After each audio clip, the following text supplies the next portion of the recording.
esta hora llega la revista de la tarde. Queda con ustedes su anfitrión, Iraín Torres.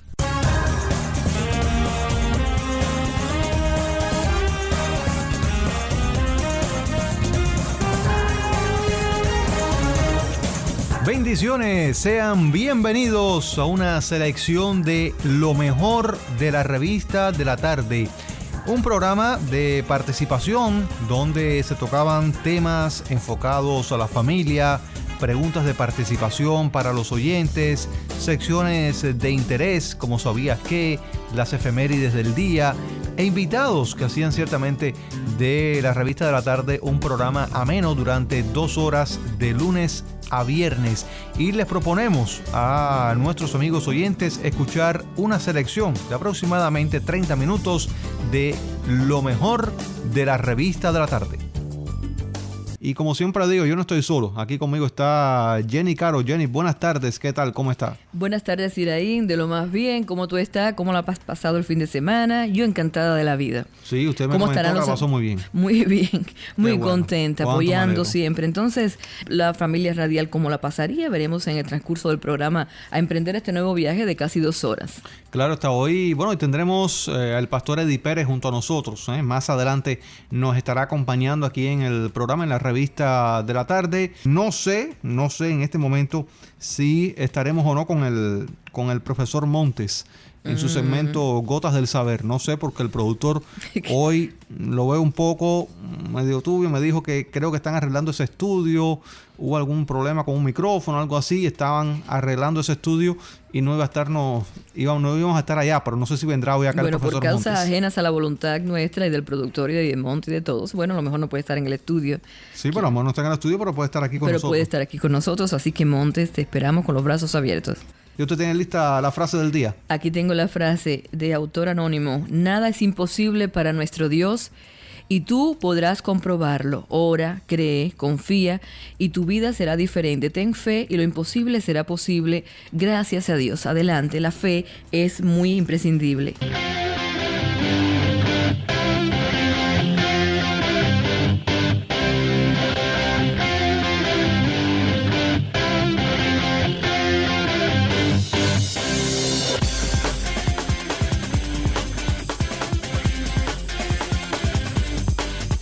Justamente un día como hoy, 14 de diciembre, pero del año 1896, nació en la localidad de Alameda, estado de California, James Harold Doolittle, conocido por todos como Jimmy Doolittle, destacado pionero de la aviación estadounidense que sirvió como oficial de la Fuerza Aérea del Ejército durante la Segunda Guerra Mundial y quien a su vez obtuvo la Medalla de Honor por su valentía y liderazgo como comandante de la incursión Doolittle cuando era teniente coronel. Nació en Alameda, California. Debido a su baja estatura, tuvo que soportar acoso escolar, lo que minaba su autoestima.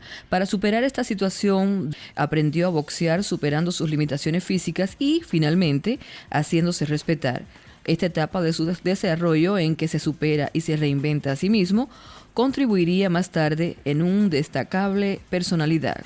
Óigame, en el caso de Jimmy Doolittle, en 1917 se alista en la US Army Signal Corps, donde recibe entrenamiento de vuelo para en 1918 recibir su primer destino como teniente. Ya en la Primera Guerra Mundial fue instructor de vuelo. Para esa época, Doolittle se destacaba por sobreexigir las máquinas que volaba. Estamos hablando de 1918. Óigame, además logró modificar estas máquinas para lograr llevarlas al límite de su capacidad. Durante la década de 1920 se labra su fama como aviador, batiendo el récord de vuelo transcontinental en septiembre de 1922. Además, durante esta década obtiene el título de Ingeniería Aeronáutica en el MIT de Massachusetts Instituto, el doctorado y un máster en esta especialidad. Doolittle dejó el servicio activo en 1930, permaneciendo como oficial en la reserva. Volvió al servicio activo como coronel en julio de este año para convertir industrias civiles a la producción militar ante la inminencia de la guerra. Dentro de las actividades bélicas durante la Segunda Guerra Mundial, Doolittle se destacó sobre todo por liderar el primer ataque estadounidense sobre suelo japonés, consistente en un bombardero sobre Tokio por aviones B-25 embarcados en el portaaviones US Hornet CB-8 el 18 de abril de 1942, operación conocida desde entonces como Incursión Doolittle. Fue reconocido y honrado con su cuarta estrella en su vejez por el entonces presidente Ronald Reagan. Estamos hablando ya del año 1985. Hoy en la revista de la tarde, en este primer segmento, recordando a una de las grandes figuras de la aviación militar. Me refiero a James Harold Doolittle, que nació precisamente un día como hoy, 14 de diciembre, pero del año 1896 en Alameda, California, y quien falleció el 27 de septiembre del año 1993, ya con 96 años de edad. Estás escuchando lo mejor de la revista de la tarde. ¿Sabías que? En la revista de la tarde.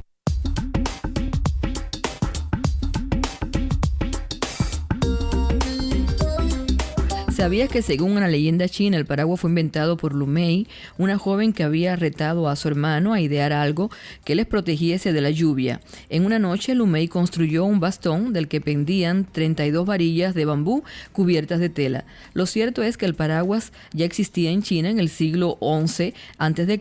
y de allí pasó a Egipto y Grecia, donde fue usado como sombrilla. Tras la caída del Imperio Romano desapareció hasta finales del siglo XV, cuando resurgió en Francia como objeto de lujo. El químico escocés Charles Macintosh presentó en 1823 el primero y impermeable que olía a caucho. Se dice que el primer hombre que se paseó por las calles de Londres con paraguas se llamaba Jonas Hewing. Había nacido en 1712 y durante su juventud viajó con fines comerciales por Persia, Rusia y otros países, en muchos de los cuales corrieron serios peligros sus mercancías, pero él no se asustaba por nada.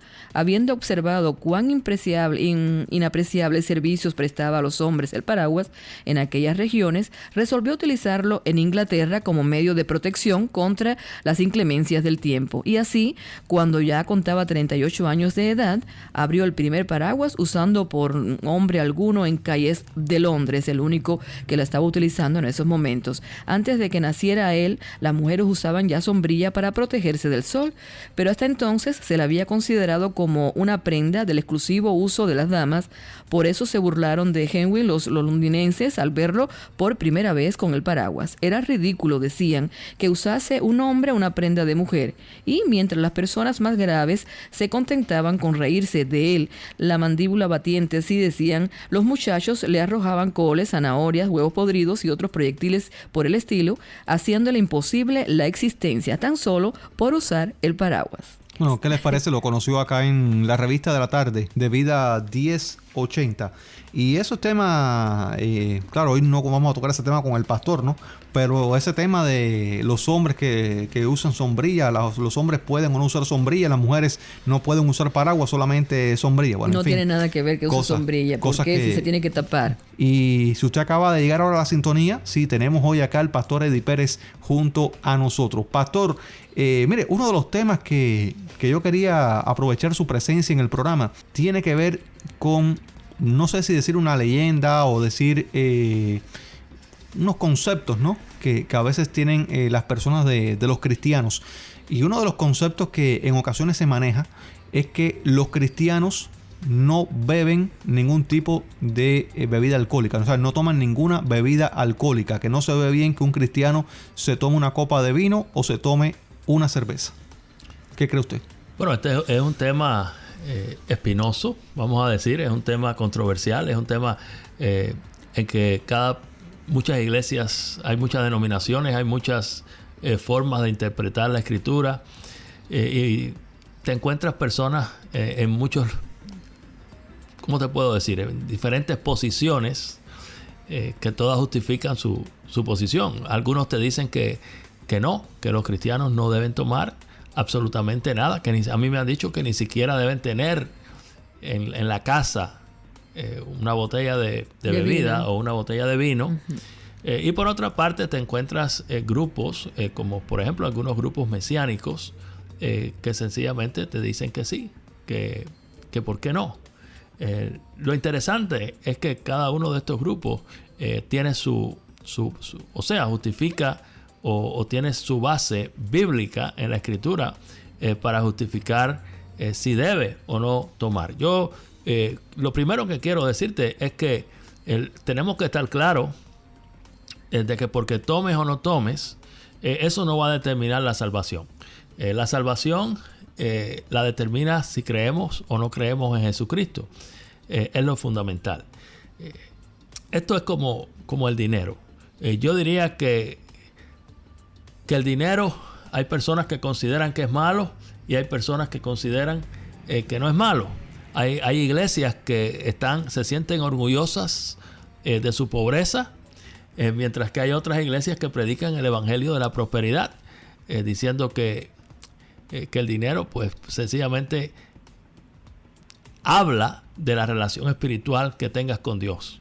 En el caso del alcohol, a mí me causa admiración algunos grupos judíos. Hay algunos grupos judíos que les gusta el vino y les gusta el alcohol, y ellos citan un pasaje que se encuentra en el libro de Jueces, capítulo 9, donde dice que la vid, y es usando una metáfora, ¿no? En este capítulo de Jueces 9, versículo 13, dice que la vid le respondió que no iba a dejar su mosto, o sea, su vino, que alegra a Dios y a los hombres. Esto lo dice la Escritura, esto lo dice el Antiguo Testamento, que el vino alegra a Dios y a los hombres. Y este grupo judío pues usa este fragmento de la Escritura para justificar que ellos pueden consumir alcohol. Por otra parte, hay otros grupos, los tenemos muy cerca, que te hablan de Proverbios 23. Proverbios 23 te dice: no mires al vino cuando rojea, ni siquiera lo mires, porque te va a hacer daño. Yo realmente pienso, sigo pensando que la Biblia es bien clara cuando habla en contra de la borrachera. Sin duda, la Biblia condena el comportamiento de los borrachos. Es que toda la exageración es mala, todas las cosas sin al duda, extremo. La embriaguez es causante de cuántos problemas, no solamente hoy en día, sino también cuando lo que se manejaban eran caballos, también había problemas con las personas borrachas. Y sin duda, sobre esto todos estamos de acuerdo en que la Biblia condena la borrachera. La borrachera está mal.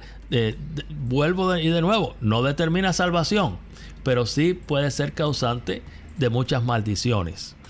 Ahora, si tomamos o no tomamos, eso lo tiene que determinar cada uno. La conciencia de cada uno. La conciencia de cada uno. El apóstol Pablo, hablando a los corintios, y esto está en 1 Corintios 10, decía: a mí todo me es lícito, pero no todo me conviene. O sea, yo puedo hacer de todo, pero no todo me conviene. Y entonces hablaba acerca de hecho, Pablo está hablando acerca de la carne que vendían en la ciudad de Corinto los templos paganos. Después de haber dedicado esa carne a los demonios, ellos la vendían a la población en general. Y a Pablo le preguntaban los cristianos: bueno, ¿es legal comerse esa carne o debemos no comer carne? Y entonces Pablo le dice: mira, ni porque comas vas a hacer más, ni porque dejes de comer vas a hacer menos. La carne en realidad no determina nada. Y les dice: si tú vas a una casa, come todo lo que te pongan delante sin preguntar. Y estoy haciendo aquí un símil, ¿no?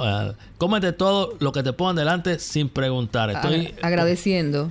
Uh-huh. Da gracias a Dios y cómete todo lo que te pongan delante. Ahora, si la persona que te invitó te dice: esta carne fue dedicada a los ídolos o fue dedicada a los demonios, no lo comas. Uh-huh. Y dice: no lo comas, no porque te vaya a hacer daño, porque el Señor Jesús bien claro dijo que todo lo que entra en la boca sale y va a la letrina.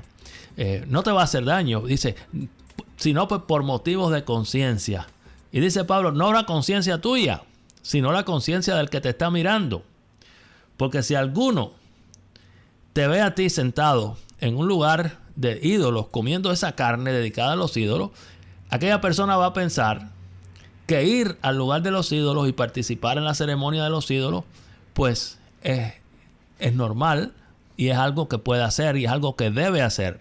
Y dice, tú eres fuerte, tú te mantienes limpio, pero la otra persona que es débil se contamina. Entonces, por motivo de la otra persona, no comas carne de ese tipo. Con la bebida pasa lo mismo. Si nosotros nos ponemos a tomar y te pones a tomar y a tomar una cerveza, 2 cervezas, una copa de vino, no te va a hacer nada. Por supuesto, no te va a hacer nada. Ahora, si tú te pones en una fiesta a tomar y a tomar y a tomar, aunque tú no te emborraches, la persona que está comenzando en el cristianismo, o que es débil, vamos a llamarlo así, débil, un mal ejemplo, espiritualmente, va a pensar que sencillamente que emborracharse está bien. Y posiblemente vaya y se emborrache. Entonces, por culpa tuya, aquella persona se emborrachó. O sea que es un tema controversial, es un tema difícil, y es un tema que muchos de nosotros lo vemos de maneras diferentes. Yo personalmente no creo que tenga nada de malo que alguien se tome una copa de vino en la comida. De hecho, la Biblia nos dice que el Señor Jesús tomaba vino. Y hay quien te dice, por supuesto, hay quien te dice, no, en aquel entonces no era vino, era jugo de uvas. Mire, yo entiendo la Biblia por lo que dice. Si la Biblia dice que es vino, yo entiendo que es vino. Todos los traductores saben mucho más griego que yo, o mucho más hebreo que yo. Y si todas las versiones y todas las traducciones dicen que el Señor Jesús convirtió agua en vino para la fiesta, digamos, en las bodas de Caná, yo creo que fue vino. Si la Biblia dice vino, yo creo que fue vino. Eso es lo que dice. Pensar que fue otra cosa, pues mira, sencillamente estaría yo dudando de los traductores. En una de las cosas, pues, te voy a poner como mi ejemplo, ¿no? Que soy una de las que en mi casa sí se compra vino y mi esposa, bueno, toma el vino y mi hijo de vez en cuando, pero no es que se beba en la casa, sí. Pero el pastor en la iglesia nos decía siempre desde Cuba y en West Palm Beach, siempre era el vino para la Santa Cena, era el vino simbólico que era el juguito. Jugo de uva, que inclusive la primera vez que lo tomé, estoy mareada, pero haciendo mi idea que era vino porque a mí yo no puedo tomar ni nada de eso porque seguida me tumba porque no sé, yo no tomo. Pero cuando tomé aquello, yo dije, ay mi madre, pero me dijeron, no es simbólico, no digas eso. Y le pedí disculpas porque, ay mi madre, esto me puso, pero era la conciencia, la autoconciencia de que ya estaba mal como nunca había tomado. Y en Cuba era simple un juguito más leve porque en Cuba no había ese jugo de acá. Y entonces siempre nos decían lo mismo. Los americanos, familia del esposo de mi hija, todos en esa casa no hay una botellita, como usted dice, depende de cómo cada cual lo reciba. No hay nada, ahí no se recibe ni para crisma ni para nada, ahí se toma jugos, otras cosas, pero no se bebe. Y yo no tengo ninguna intención de contender con nadie. Yo sé que en la audiencia, los hermanos y los oyentes que nos están escuchando, muchos piensan de una manera y muchos piensan de otra, y yo no tengo ninguna intención en discutir. Sencillamente, lo que sí tenemos que tener claro es que de un lado y del otro, lo que sí está mal es la borrachera. La embriaguez, el llegar a la intoxicación, por supuesto, no está bien y debemos evitarlo, y no para ser salvos, sino porque somos salvos. Estamos muy de acuerdo. Yo estoy de acuerdo con ustedes. Sí, bueno, por acá hay oyentes que se han estado comunicando, algunos me han mandado mensajes de texto, y es un tema indudablemente polémico, pastor. Yo le propongo una cosa, porque habitualmente a esta hora, aquí en la Revista de la Tarde, ya tenemos nuestro segmento para meditar. Pero cuando regresemos de las noticias, ¿qué le parece si abrimos las líneas, no? Pues y adelante. Escuchamos, por supuesto, las opiniones de nuestros oyentes con relación a este tema. ¿Se ve bien, usted como cristiano, ve bien que una persona cristiana tome o no? Sí, una copa de vino. Perfecto, Irán, una copa de vino está bien. Yo eso sí lo veo bien. Una cerveza, ¿por qué no? Una cerveza sí está bien. pero otro tipo de bebida no. Usted piensa así, perfecto. Usted nos llama, usted nos da su opinión sobre este tema acá en la revista de la tarde. Pero como ya lo decía, son las 2:51 y habitualmente ya a esta hora aquí en la revista de la tarde. A continuación, para meditar con Raúl Escariz.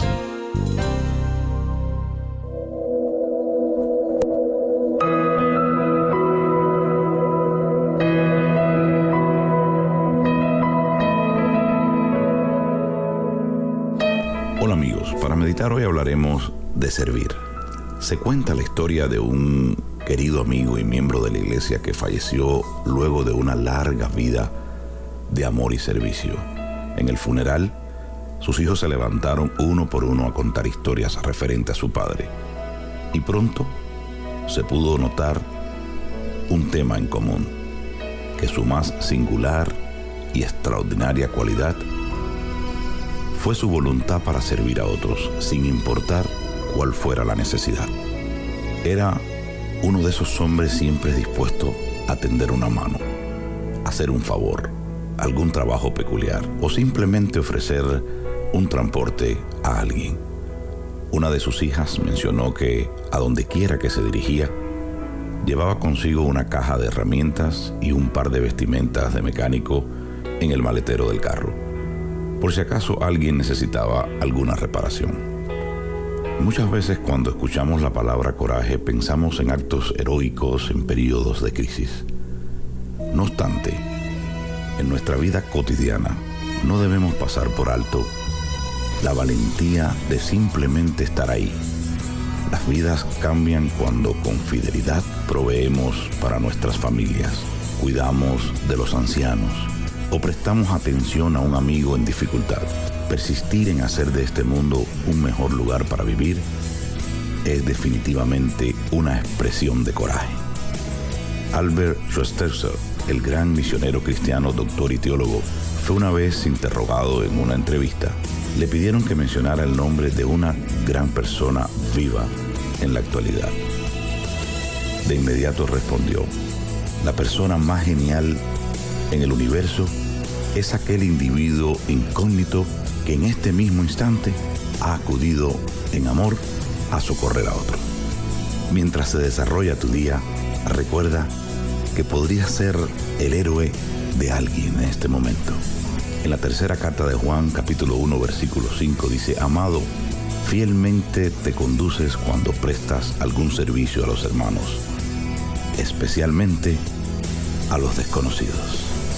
Y te quiero dejar con esto: la persona más genial en el universo es aquel individuo incógnito que en este mismo instante ha acudido en amor a socorrer a otros. Mientras se desarrolla tu día, recuerda que podría ser el héroe de alguien. Dios te continúe bendiciendo. Hasta mañana.